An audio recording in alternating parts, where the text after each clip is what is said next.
فیلمەکان دەمان بەنە دنیایەکی فانتاسی و خەیاڵی بۆ لەبیرکردنی هێستامان و پڕکردنەوەی چرکە ساتەکانمان بە کارکتەر و چیرۆکی ناخەژێن و کۆمیدی و سەرنجڕاکێش. The Shape of Waterی گیلێرمۆ دێل تۆرۆ فیلمێکی ناوازەیە و پڕ پەیامە بۆ دنیای سینەما. فیلمەکە لە کۆتایی 2017 نمایش کرا و بە فانتاسی و دراما و سەرکێشی پێوانە کراوە بەهۆی هەبوونی دیمەنی سێکس و توند و تیژی بۆ سەرووی 18 ساڵان گونجاوە سیر بکرێت.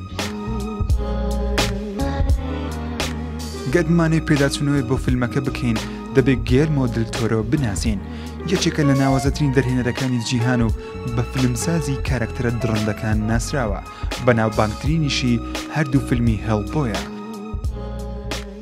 گیلێرمۆ کارکتەرێکی سەیر و سەرنجڕاکێشی لەم فیلمە دروست کردووە، خاوەنی هەستە وەکو مرۆڤ بەڵام لە مرۆڤیش زیاترە. تیرۆکی فیلمی The Shape of Water باز لە ساڵی 1969 دەکا. ئافرەتێک بە ناوی ئیلیسیا ئێسیپۆتۆ لەلایەن خانمە ئاکتەر ساڵی هاوکنز ڕۆڵەکەی بەرجەستە کراوە لە تاقیگەیەکی زانستی نهێنی کاری پاکردنەوە دەکا. بوونەوەرێکی سەیر دەهێنن نێو دەستگاکە بە شێوەیەکی تند و تیژ دەستدرێژی دەکرێنێتە سەر تاوەکو بتوانن وەکو چەکێ بەکاری بهێنن.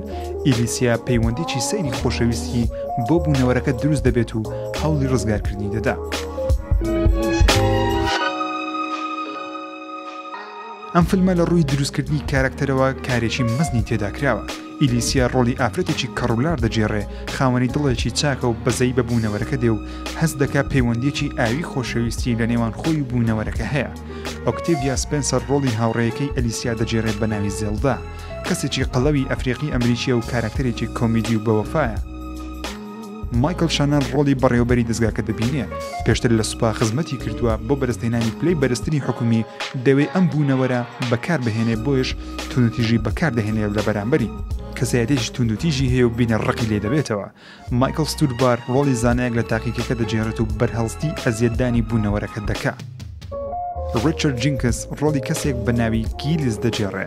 گیلیس ئەو پیاوەیە بە منداڵی ئیلیزیای هەڵگرتووەتەوە و ئاگداری دەبێت لەگەڵی ژیان بەسەر دەبا. گیلیس هونەرمەند و شێوەکارە بەڵام کەس سەیری کارەکانی ناکا. بەهۆی ئەم فرە کارکتەریەوە فیلمێکی ناوازەیە. هەموو کارکتەرەکان کاتێکی باشیان لە فیلمەکە پێدرا و نوادنێکی نایب بەرجەستە دەکەن. ریچارد جینکس لەم فیلمە بۆ خەڵاتی ئەکتەری پیاو لە ڕۆڵی پشتگیری بۆ ئۆسکار کاندید کراوە. کەشوهەوای فیلمەکە زۆر جوانە، نوێنەرایەتی چیرۆکە فانتاسیەکە دەکا. کەشوهەوایەکی شین و کەسێک ڕووپۆشی کردووە، وا هەست دەکەی لەژێر دەریایەکی بەڵام ئاوەکە وەکو ئۆکسجین دیارە. دروستکردن تاقیگەکە و شەقام و جلوبەرگەکانی ئەو ساڵە کارکتەرەکان کارێکی دەستخۆشیکەرە بۆ ستافی فیلمەکە. فیلمی The Shape of Water بۆ کۆمەڵێک خەڵاتی ئۆسکاری 2018 کاندید کراوە.